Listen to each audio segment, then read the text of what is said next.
Hi there, I'm iMac, and this is my first impressions video on Apple Arcade's Oceanhorn 2 Knights of the Lost Realm from Cornfox and Brothers for iPhone, iPad, Mac, and Apple TV, plus iPod Touch. The game is created for 9+ years old, and it is an adventure game with controller support, and it is available in 14+ languages. It is a single-player experience. It is an adventure game quite similar to the likings of Legend of Zelda games, more specifically the Wind Waker. I was a big fan of the art style of that game, and so I like this. It has similar feelings, not as cartoon or animated per se, but bright and vivid, childish kind of way that just gets me feeling right. It is voice acted, and the graphics are for mobile quite something to behold. I'm a sucker for rain in games, and what a better way to start off the intro with rain effects such as these. The game, as you can tell, is a sequel, and I personally tried playing the original a bit, but I couldn't get into it since back then I wasn't too much into mobile gaming.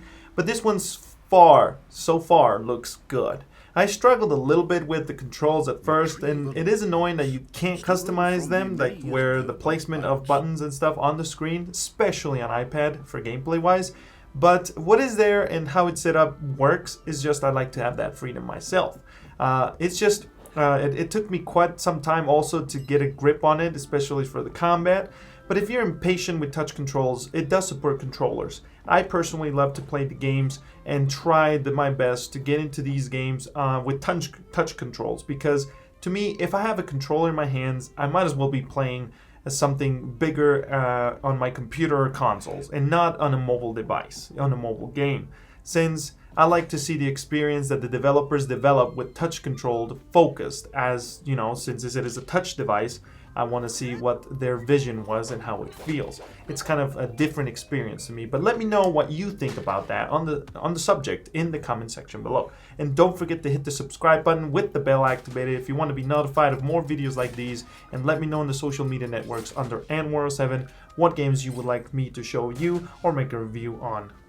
The game has some ranged weapons, which in this case is a pea shooter, which I thought at first was a real gun with bullets because of the actual icon that it has for the ammo. I mentioned this because I think it is a little funny, but anyway, the main weapon that you will be using is a sword, and you do get a shield, which you get to use to push boulders around or bombs, and combine it with your sword to take care of foes much quicker and efficiently in actual sword battles, you know, timing and whatnot. The responsiveness of the game seems a bit odd at first, at least for me, but I was able to get used to the timing of things after about 20 or so minutes of playing and dying about 2 times. And I was a little frustrated at first, but I try to recall that it is a mobile game and I'm using the touch controls forcibly in a sense. And at first I thought maybe they were broken and damaged, but they weren't. And the game actually has had an update, and the graphics have been improved, the responsiveness of it. So I'm actually glad I'm playing the golden version, it's called, instead of the original version. If you know if the original version was actually quite troublesome when it came to the combat, let me know in the comment section below, por favor, or on my iMac social medias. The first boss that I encountered in my about 30 minutes, first I just thought it was cool how it looked. The octopus was actually kind of creepy when compared to the rest of the creatures, and just the overall art style that the game had presented me up to that point. After you defeat the first boss, you will be able to travel in your boat, and here is where I got to test the challenges that the game gives you, and I find it ironic that one of them was to turn on battery saving mode. Which, if you are worried about it, you know, the game draining your battery, let me tell you that it's going to. At 60 FPS without that mode, it will eat it. So it still looks good with the mode on. It just lowers the main resolution from what I could tell. It doesn't lower, you know, the graphics settings themselves, just the resolution. So it still looks good if you turn it on, but I highly recommend it if you're someone that's going to worry about their battery going down or being drained quickly and you can't get a charge quick enough or right after, you know.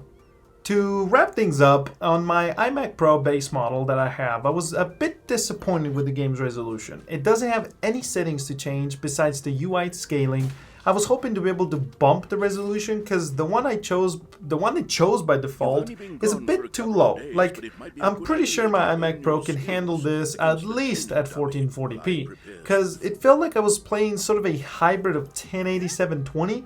But even with the game, it's still playable at that resolution. It's not a pain to witness, it's just obviously low resolution, especially in cutscenes.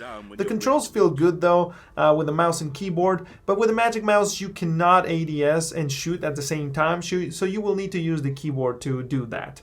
But the key, which if I remember correctly is R, it works. Sadly, the keys are not remappable, but it isn't a big issue because at least to me, the ones they chose are nice. The running one though did take me a bit of time. I actually only got to use the actual sprinting at the very last like 60 seconds of my testing time, which I find it to be a little bit sad, but I mean, I finally found it. If you like this video and you like the game and want me to make a review, just let me know in the comment section below and hit the sub button, or on my social media accounts. Leave me a message over there and I'll answer them. Also, your questions, if you have anything, I'll answer those, and you're welcome to leave them over there. And if you're interested in any other game, let me know and I'll get a first impressions going for you or a review.